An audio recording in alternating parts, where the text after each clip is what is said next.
Hello everyone and welcome to the Thoughtful Free Space, putting your mind to things you may not normally think about.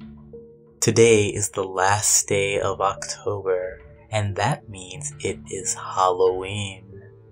Unfortunately, this is also the last video for the Fear series, and today we are exploring a very unique fear.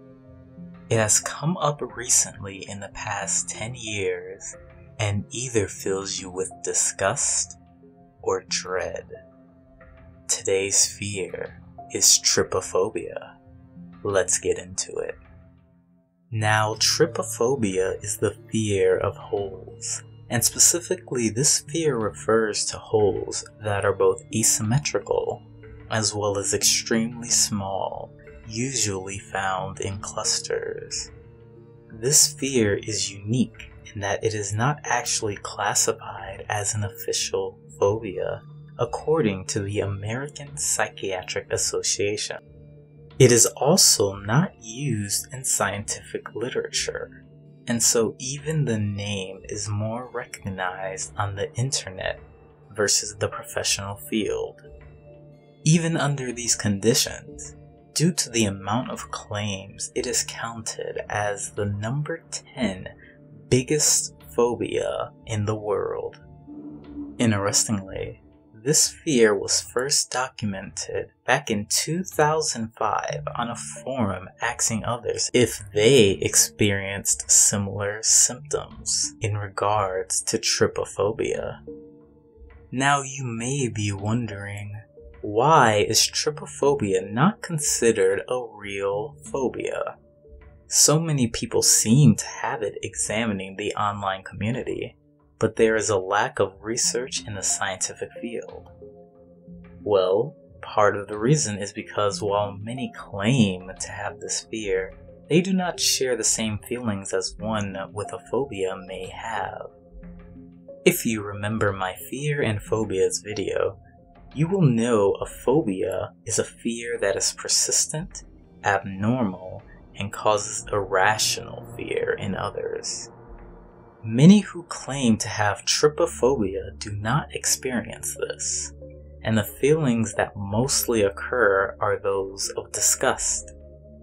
This does not mean there are no people with a fear of holes, as phobias can occur with anything due to their irrational nature.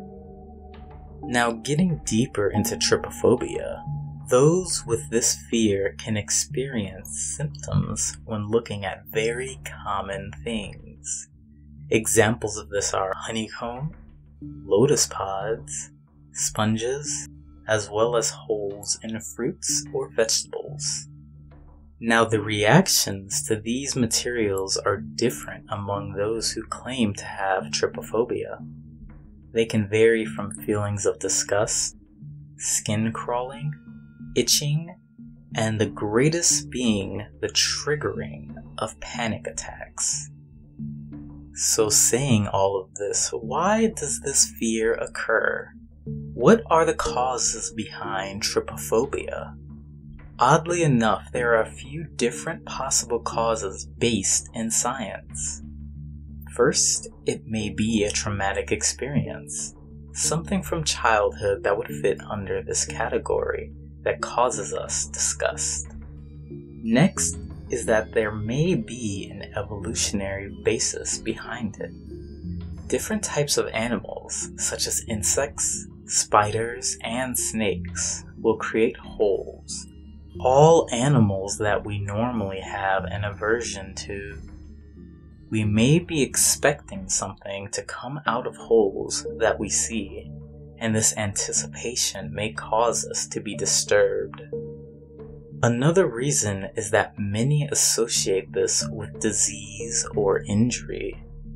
Chickenpox, measles, bee stings, and diseased tissue from creatures like mango worms cause organic holes within the body, like blisters or bumps.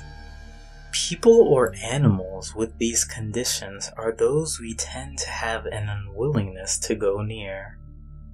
Finally, it may be simple mathematics. Back in 2013, a paper by Cole and Wilkins proposed in the Journal of Psychological Science thought that due to the configuration of hole clusters, we may have a natural aversion to them as they cause our brain to use more energy, which leads us to eye strain, discomfort, or headaches. Whether or not you believe this phobia is real, the fear that it causes is definitely there. And that is trypophobia, the fear of holes, and the final episode. Hopefully you all learned something new, or at least think about it in a different way. If you liked it, show your love with a thumb and subscribe for more. Thank you very much. Stay awesome and have a frightful Halloween.